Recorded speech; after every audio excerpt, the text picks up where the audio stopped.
अब तो सर इसमें कुछ है ही कोई नहीं, बच्चे तो सीख ही नहीं, हम तो बजा ही रहे हैं जैसा कुछ हो रहा है हमारे से भी। बच्चे तो कोई सीखते ही नहीं, क्यों कोई रुचि नहीं। जब इसके अंदर कुछ दिखता ही नहीं उन्हें तो फिर क्या रुचि रहेगी। आपका मन करता है सिखाने का बच्चों को? बच्चे, हाँ सर, हमारा मन जरूर करता है। हम प्रैक्टिस कराएंगे तो बच्चों को सिखाएंगे भी जरूर। और किसी दिन ये जाति खत्म हो जाएगी, सपेरा जाति सरकार के अंदर रहेगी नहीं। 100 में से 10% सांप ही जहरीले हैं, 90% बगैर जहर के होते हैं। अपने हरियाणा में 4-5 वैरायटी है जो कि जहरीली होती है। जैसे एक कोबरा है जो फनियर होता है, काले रंग का, जिसे काला नाग भी कह देते हैं। एक पद्मनाग होता है, हाथ सवा हाथ बिलांद का ही होता है।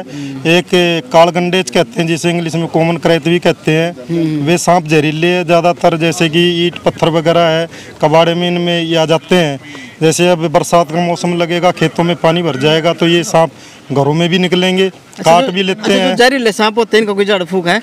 BN24 के सभी दर्शकों को मेरा नमस्कार। मैं हूं आपके साथ दीपक पोपड़ा और इस वक्त हम पहुंचे हैं वजीरपुर टिटाना जिला पानीपत के अंदर। दोस्तों, आज हम आपको एक रूबरू कराने जा रहे हैं ऐसे कलाकारों से जो बहुत ही ज़्यादा फेमस रही और उसके दम पर बड़े बड़े इंडस्ट्री में काफ़ी मोटी रकम कमाई गई। लेकिन आज वो कला, आज वो संगीत, आज वो धुन बिल्कुल विलुप्ति के कगार पर है और उसे बचाने के लिए आप सभी से अपील करूंगा कि आप कमेंट बॉक्स में अपनी राय हमारे साथ शेयर करें और इस वीडियो को भी ज़्यादा से ज़्यादा शेयर करें ताकि जो बड़े अधिकारी है इसके ऊपर जल्द से जल्द कोई संज्ञान ले। क्योंकि आज के समय में यदि किसी का रोजगार चला जाता है तो समझो उसका सब कुछ चला गया। आप मेरे पीछे देख सकते हैं ये 5 ऐसे कलाकार जिन्हें आप अपनी तस्वीर पर देख रहे हैं। सभी एक से बढ़कर एक कलाकार है और इन्होंने अपना, कहते कि जीवन भर इस मधुर संगीत में, इस धुन में खो दिया और अब ये संगीत बिल्कुल विलुप्ति कगार पर है। तो हमारे साथ मौजूद है रामदिया जी। रामदिया जी, राम राम। राम राम साहब। रामदिया जी, आपके हाथ में ये बीन है, बहुत से लोगों को नहीं पता ये किस तरह से बजाई जाती है, कैसे बनाई जाती है, कैसे लगती है, क्योंकि लगातार इसका जो शोषण हो रहा है उसकी वजह से ये विलुप्त होती जा रही है। मैं ये कहना चाहता हूँ सर, जैसे कोई एक कलाकार बीन बजाने वाला, अब तो हमारे जैसे बुढ़े ठहरे ही हैं कोई जी, और वे भी किसी बच्चे को नहीं सिखाएंगे तो कुछ नहीं है। आगे 10 साल के अंदर बिल्कुल ये कला लुप्त हो जाएगी, विलुप्त हो जाएगी। बिल्कुल हो जाएगी सर। आपकी उम्र कितनी होगी अंकल? मेरी उम्र सर 70 के करीब। 70 के करीब। और आपने कब सीखी थी ये आइडिया है कोई? हमने 20 साल की उम्र थी हमारी, तब से हमने, जब बच्चे ही थे उस यानी कि आप 50 साल हो गए इसको बजाते? हाँ जी, हाँ जी। और अब क्या हालात है इसके? अब तो सर इसमें कुछ है ही कोई नहीं, बच्चे तो सीख ही नहीं, हम तो बजा ही रहे हैं जैसा कुछ हो रहा है हमारे से भी। बच्चे तो कोई सीखते ही नहीं, क्यों कोई रुचि नहीं। जब इसके अंदर कुछ दिखता ही नहीं उन्हें तो फिर क्या रुचि रहेगी। आपका मन करता है सिखाने का बच्चों को? बच्चे, हाँ सर, हमारा मन जरूर करता है। हम प्रैक्टिस कराएंगे तो बच्चों को सिखाएंगे भी जरूर जी, ये हमारा वादा है। अच्छा। हाँ जी, उनको दे देते हैं, उनको दे देती है सरकार जिनको बीन बजाने का मालूम नहीं जी, तो सिखाएगा दूसरे बच्चे को क्या? सरकार उनको प्रमोट कर रही है जिनको नहीं पता। जिस बच्चे को, मेरे कोई जब बीन नहीं आएगी तो मैं सिखाऊंगा किसको क्या? नहीं सिखा पाओगे। अच्छा, उसका मजा तो और दुनिया लेती है। अरे हमारे जैसे जो कलाकार है ना, वे बैठे हैं अपना घर आराम से, उनको कुछ मिलना ही नहीं। तो ये बातें हैं सर। जब कोई भी काम दिया जाता है तो पहले उसका ये देखो कहाँ ये कर लेता है, ये करेगा ये इस काम के लिए, तो उसी को देना चाहिए ना। आपको नहीं लगता कि जिस तरह से अब इसके ऊपर रोक लगा दी गई है, जैसे एक सपेरे के साथ जो सांप होता है उसके सहारे ही वो अपने परिवार का पालन पोषण करता है? बिल्कुल बिल्कुल बिल्कुल। और समाज के अंदर भी बहुत सारी जानकारी देता है तो सरकार सांपों के बारे में भी। हमारे पास तो सर ये बिल्कुल ही काम खत्म होने वाला है और किसी दिन ये जाति खत्म हो जाएगी, सपेरा जाति सरकार के अंदर रहेगी नहीं।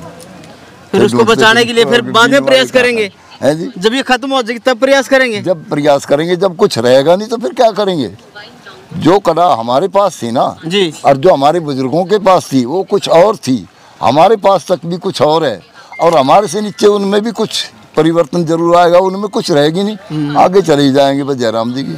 तो आपको लगता है भाई जो नए नए लड़के आएंगे वो दूसरों को सिखा पाएंगे? हाँ सर, जैसे मतलब उनको कुछ ना कुछ मिलना चाहिए, जो बच्चे सीखने वाले हैं उनको भी मिलना चाहिए। हम ये नहीं कहते कमियाँ भी मिलना चाहिए, उनको भी मिलना चाहिए कि वो भी उस रुचि में लगे रहें अपने, तो अपना काम तो सीख लेंगे। और ये तो सरकार ऐसा साज है देश में विदेश में न जाने कहाँ कहाँ तक घूम लेते हैं लोग। इस साज के इस बीन के चक्कर में तो न जाने कहाँ तक चले गए।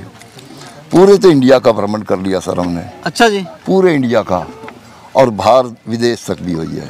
विदेशों से भी आए ऑफर? बिल्कुल जी। बीन बजाने के लिए? बीन बजाने के लिए सर 100 बीन सर। 100 बीन? बिल्कुल। तो गए फिर आप इसमें? हाँ जी, इटली गए थे सर। इटली क्या रहा फिर? वहाँ बहुत अच्छा प्रोग्राम रहा सर, इनाम भी काफी मिला था। चले गए और यहाँ पर आपकी अनदेखी हो रही है। बस देखो जी, अब क्या बताएं सर, कुछ नहीं कहा जाता। अब कहें भी तो हमारा रोना कौन सुनेगा? सरकार सुनती नहीं, कोई हमारा ऐसा अफसर है नहीं। जो लोग आपको देख रहे हैं उनसे आप क्या रिक्वेस्ट करोगे? कि हमारी रिक्वेस्ट यही है सर, कुछ ना कुछ हमारी तरफ भी सरकार का ध्यान बहुत जरूरी होना चाहिए। जी बिल्कुल। कि हमारे बच्चे भी जो आगे कामयाब हो जाए। और सर ऐसा है कि हमारी भी रोजी रोटी चलती रहे, ये सपेरा जाती ये खत्म ना हो, तो ये बात है। अब कितना कुछ कमा लेते हो दिन भर में? दिन में सर हम तो अब तो ठाली है। कोई सरकार के तरफ से कोई एक आध प्रोग्राम, एक साल में जब 2 या 3 प्रोग्राम हमें मिल भी गए तो उससे हमारा क्या गुजारा होता है?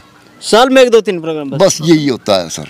और उसका भी पैसा कभी आएगा तो कभी 6 महीने में, कभी साल में, कभी 2 साल में। वो हमारे जैसे जब मैं इनको लेके जाता हूँ तो मैंने तो इनको घर से देना पड़ेगा ना सर। जी बिल्कुल। किसी गरीब की हालत, ये तो आपको देखेंगे, किसी गरीब की हालत ऐसी होती है घर के अंदर, उसके अंदर 2 रोटी खाने के लिए होती है, वो कहेगा भाई हमें तो पैसे चाहिए। तो हमें क्या करना पड़ता है उसको रखने के लिए। जब इलेक्शन आते हैं नजदीक तो लीडर आते होंगे आपके बीच में? आते हैं सर, काफी आश्वासन दिलाते होंगे भी आपके लिए कुछ करेंगे। बिल्कुल करते हैं बनने के बाद? कुछ नहीं करते जी, देखते भी नहीं, देखना भी गलत समझते हैं। तो ऐसा आश्वासन देते हुए झूठा आश्वासन, बिल्कुल दिक्कत कुछ नहीं। आपका नाम क्या है जी? मेरा विनोद नाथ नाम है जी। विनोद नाथ जी। अच्छा, जो ये नाथ है ये कौन से है? विनोद नाथ कौन सा पंथ? नाथ संप्रदाय हमारे जैसे 9 नाथ 84 सिद्ध। हाँ जी। जैसे गुरु गोरखनाथ हुए, बाबा मच्छिंद्र नाथ, जलंधर नाथ, शिवयोगी गुरु गोरखनाथ हमारी कानिपा नाथ की प्रणाली है। नाथ में पाव पंथ आता है हमारा। अच्छा जी। जो कि 9 नाथ 84 सिद्धों में हमारे गुरु कानिपा नाथ का भी वर्णन है। श्रीनाथ रहस्य किताब है, उसमें भी लिखा हुआ है। अच्छा, तो हमारी मरने के बाद ये क्या है? ये तुम्बा है जी। अच्छा, इसको बजाते हैं ना हम, जैसे तुम्बा है ये। बीन के साथ में तुम्बा है, जोड़ा होता है इनका। इसके बगैर है जो आपके बीन की ध्वनि में भी आपको आनंद नहीं आएगा सुनने में, वो अकेली बजेगी। इसके साथ बजेगी तो बीन के अंदर संगीत ही अलग निकलेगा और इनका रिदम अच्छा बनेगा। जैसा कि हम कह रहे हैं कि धीरे धीरे जो बीन का लहरा है वो विलुप्त होता जा रहा है। विलुप्त। आप लोगों को छोड़कर आसपास कोई बीन बजाता है यहाँ पर? नहीं, यहाँ पर तो हमारा ही गांव है, बाकी बहुत ही कम है बीन बजाने वाले। गांव में भी अभी ये बुजुर्ग है, 3-4 बुजुर्ग, हम 5-4 युवा है बीन बजाने वाले। सरकार से ये चाहते हैं कि कोई ऐसी स्कीम निकाली जाए, हम एक का ही नहीं पूरे सपेरा समाज का भला हो, जिसमें कि या तो ऐसी कोई स्कीम निकाले। भाई बीन अब लोक संपर्क विभाग में नौकरी पे है, ढोलक वाला भी है, तबले वाला है, हारमोनियम वाले, सारंगी वाले, वो अपनी तनख्वाह भी लेते हैं। हमारे गाँव से हमारे मुकेश नाथ जी थे, वो रिटायर हो चुके हैं। एक ही बीन बजाने वाला पूरे भारत के अंदर केवल इकलौता एक मुकेश नाथ ही बीन बजाने में जो नौकरी पे था लोक संपर्क विभाग में, वो रिटायर आ चुका है। उसकी जगह पे भी सीट खाली है, लेकिन सरकार ने मतलब वो किसी को नौकरी नहीं देना है। लेकिन सरकार से उम्मीद है हमें कि आप कब से बजा रहे हैं बीन? मेरे को जी कम से कम 10 साल हो चुकी है। कभी 10 साल की बात करें तो आपने तो कभी देखा नहीं होगा भी जो सांप लेके जाते हैं तमाशा? नहीं देखा, वो मैं खुद भी गया हूँ। तुम्बा तो मैं बचपन से बजाता हूँ, 15 साल की उम्र से। अच्छा। 40 साल की उम्र है, मैं अपने बुजुर्गों के साथ में जाता था, जैसे गाँव में घूमते थे ना। मैं पढ़ा लिखा भी हूँ, लेकिन नौकरी ना मिलने के कारण अपना पेट पालन के लिए बच्चों के लिए करना पड़ता है। तो गांव भी घुमा हुआ हूँ, झोली टाक के कंधे पे घूमते थे ना, जैसे जड़ी बूटियाँ, आँखों का सुरमा वगैरह भी रखते थे, सांप सपेरे का खेल दिखाते थे, उससे गुजर बसर चलती थी।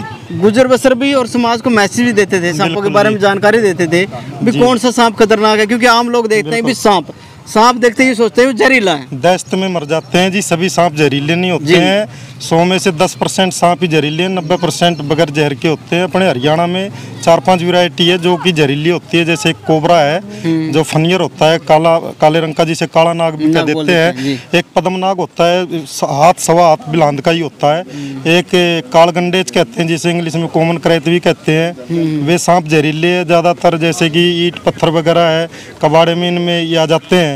जैसे अब बरसात का मौसम लगेगा, खेतों में पानी भर जाएगा, तो ये सांप घरों में भी निकलेंगे, काट भी लेते हैं। जो जहरीले सांप होते हैं इनका कोई झाड़ फूक है? झाड़ फूक तो नहीं है जी, हमारे पास तो इलाज है, देसी दवाई द्वारा इलाज करते हैं। वैसे लोग झाड़ फूक भी करते हैं, लेकिन हम झाड़ फूक में विश्वास नहीं करते हैं। देखो दवाई होती है। अब तो हॉस्पिटलों में भी इसका इलाज है, लेकिन हमारे पास भी इलाज है। काफ़ी मरीज बच के भी जाते हैं यहाँ से, ये नहीं है, काफ़ी इलाज हो चुके हैं हमारे गाँव में, और बिल्कुल फ्री इलाज करते हैं। अपनी इच्छा से जो दे जाता है वो ले लेते हैं। तो आप बता देते भी कौन से सांप ने काटा है, कौन सा नहीं, ये जहरीला है या बिना जहरीला? वो जहर और बिना जहर के सांप की हम पहचान कर लेते हैं।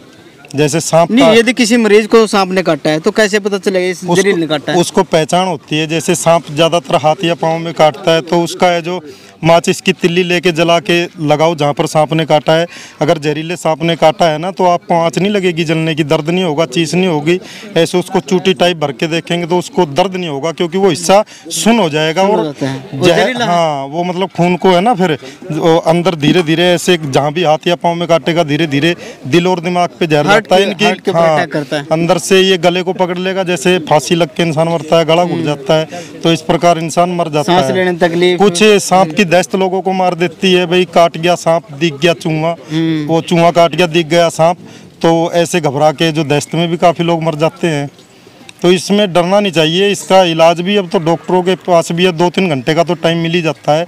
कुछ सांप अगर जो नस में काट लेते तो वो 1-1.5 घंटे में भी मार देते हैं। यानी कि सांप काटे तो सीधा हॉस्पिटल जाए आप। PGI है, रोहतक में भी इलाज है, प्राइवेट हॉस्पिटल है, पानीपत में भी हमारे यहाँ पर काफ़ी, वहाँ पर भी इलाज है। हमारे तक आने में मरीज भी मर जाता है।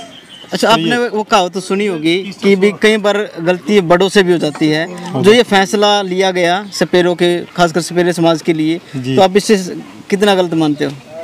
किस बारे में सर? जो ये सांप नहीं दिखा सकते जी, ये ऐसा है जी, देखो सरकार ने वैसे हमारे को ज़्यादा नहीं तो 1 या 2 सांप रखने की अनुमति देनी चाहिए थी। उससे क्या था कि हम लोगों को भी समझाते, भाई इस तरीके से ये काटता है, इसके काटने पर ये उपाय करना चाहिए। अब हमारे पास होगा तो तभी हम कुछ आगे समझा पाएंगे, बता पाएंगे। तो अगर हमारे को दिखाने का भी नहीं है तो अपने घर पे रखने का ही लाइसेंस दे, क्योंकि सांप और सपेरे की परंपरा भी है। पहले विवाह शादी होते थे तो नाग और नागिन का जोड़ा भी देते थे।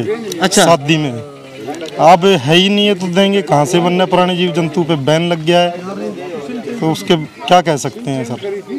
बड़ी दुविधा में है इस समय सरकार से। हम तो यही करते, और आपके चैनल के माध्यम से भी सभी दर्शकों से यही कहना हमारा है कि इस वीडियो को आप ज़्यादा से ज़्यादा शेयर करें, हमारी आवाज़ को आगे तक पहुँचाए। पता नहीं किसको कौन हमें सुन ले और किसके हाथ से हमारा भी भला हो जाए। कोई ऐसी स्कीम हमें मिल जाए, कोई रोजगार ऐसा मिल जाए जिससे कि हमारी भी गुजर बसर हो सके अच्छे से, आने वाली पीढ़ी हमारी ठीक से रह सके। कई जगह देखा गया, जैसे बंदर है उनको तो रखते हैं, तमाशे मदारी नहीं, लुक छिप के रखते हैं जी। कोई किसी पे नहीं, वन्य प्राणी जीव जंतु पशु पक्षी कोई भी जंगल का जानवर रख नहीं सकते हैं, कानूनी दंडनीय अपराध है ये। तो अब सरकार की ना मानने तो जेल जाना पड़ेगा, जेल चले गए तो बच्चों को कौन पालेगा? तो इसलिए हमने भी छोड़ ही रखा है। अब तो अब जैसे बीन बजा लिया, मेहनत मजदूरी कर ली, बस यही है सर। तो देखिए दोस्तों, विनोद नाथ जी को आप सुन रहे थे, और ये वीडियो स्पेशल जो सपेला समाज है उसके लिए हम बना रहे हैं, ताकि जो सुविधा इन्हें मिलनी चाहिए थी, कुछ ना कुछ रियायत की जो मांग कर रहे हैं। आपको क्या लगता है? आप कमेंट बॉक्स में हमारी साथ अपनी राय जरूर शेयर करें, और वीडियो को ज़्यादा से ज़्यादा शेयर करें, ताकि जो बड़े अधिकारी हैं, उच्च अधिकारी हैं, उनके पास ये पहुँचे और इस समाज का दर्द वो अच्छी तरह से समझ सके। धन्यवाद।